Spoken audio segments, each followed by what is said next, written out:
नमस्कार मंडळी, कसे आहात? बाप्पाच्या आगमनाची तयारी जोरदार सुरू असेल हो ना? मी इथे ते मिस करते आहे, कारण आपल्याकडे कसं घराबाहेर निघालं, सोसायटीखाली उतरलं की लगेच लहान मोठ्या दुकानांमध्ये गणपती बाप्पाच्या मूर्त्या ठेवलेल्या असायच्या. सगळ्या दुकानांमध्ये सजावटीचं सामान असायचं. फुलांच्या माळा असू देत, तोरणं असू देत, पूजेचं सामान, हे सगळं इथे बघायला मिळत नाही. तरीसुद्धा त्या दिवशी मला थोडा असा फील आला, कारण मी भाज्या आणायला पटेल ब्रदर्सला गेले.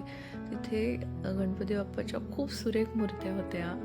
खूप मोठ्या अशा नाहीत, पण मीडियम साईज आणि अगदी छोट्या अशा मूर्त्या होत्या विकायला, आणि खूप लोकांनी गर्दी पण केली होती.